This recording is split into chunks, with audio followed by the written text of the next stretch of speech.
이사야 8장 말씀은 북이스라엘과 아람의 연합군이 유다를 치려하는 그 위기의 상황 속에서 북이스라엘과 아람을 향한 심판의 말씀을 주고 계십니다.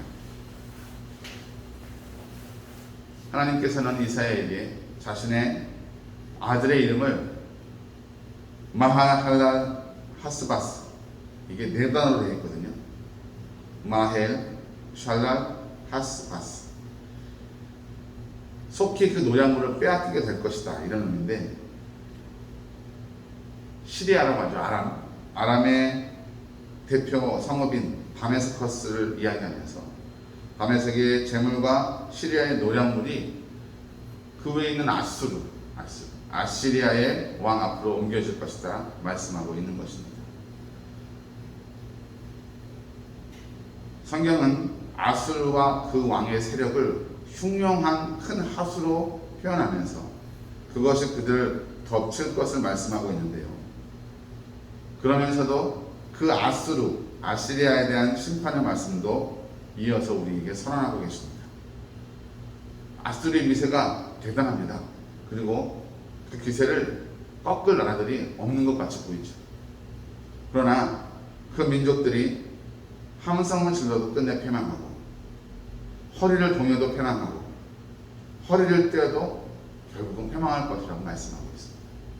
그러니까 흉용하고 흉폭한 하수가 거칠게 몰아붙이고 또 흘러가겠지만, 그래 마음껏 흘러가 보아라, 마음껏 불어닥쳐 보아라, 끝내는 심판 앞에, 하나님의 심판 앞에 무릎 꿇게 될 것이다 말씀하고 있는 것이죠.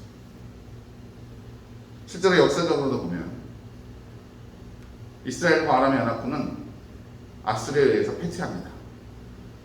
아수르가 위에서 공격하니까 유다를 공격하러 왔다가 포기하고 다시 돌아갈 수밖에 없는 거죠. 그리고 결국 북이스라엘도 이 아수르에 의해서, 또 시리아, 아람도 아수르에 의해서 멸망하게 됩니다. 그리고 그 기세가 등등하던 아수르도 신생 제국 바빌로니아에 의해서 멸망하게 되죠. 하나님께서는 이 증거의 말씀을 싸서 봉함하라고 하십니다. 일정 기간 동안 봉함된 말씀은 이 선포된 말씀이 성취되었을 때 다시 한번 그 말씀이 그 말씀대로 그대로 실현되었음을 보여주며 여호와의 일하심과 그의 심판을 더 선명하게 드러내 주실 것입니다. 이 안에 반역자가 있다, 우리 안에 반역자가 있다, 이렇게 말하는 사람이 있을지라도 너희는 동요하지 말라고 말씀하십니다. 어쩌면 그 세력들은 지금 우리가 하나님의 심판을 받게 될 것이라고 얘기하는 이사야와 그를 따르는 사람들일 수도 있습니다. 하지만 이 같은 심판을 선언하는 것은 이들이 유다 나라를 싫어하거나 배반해서가 아니라 범죄한 그 백성들이 여호와 하나님 앞으로 돌아오기를 바라는 마음에서 하나님의 부르신 사명대로 그 일을 감당했다는 것입니다. 위기 앞에서 사람들은 여러 가지 좋지 않은 방법들을 찾습니다. 점을 치러 간다든지, 죽은 자를 불러서 점수하고, 이게 성경에 나오고 있지 않습니까? 그런 짓은 하지 말라는 거죠. 마술사와 신접한 자에게 우리는 하나님이 이 백성의 왕이 되시고 주인이 되시는데 물을 자가 없어서 하나님을 놔두고 다른 사람에게 말합니다. 또 산자의 일을 죽은 자가 어떻게, 죽은 자에게 물어서 해결될 일이 아니라는 거죠. 그가 그런 식으로 해법을 찾고 또 자신의 위기를 벗어나려고 하지만 헛될 뿐이라고 성경은 말씀하고 있습니다.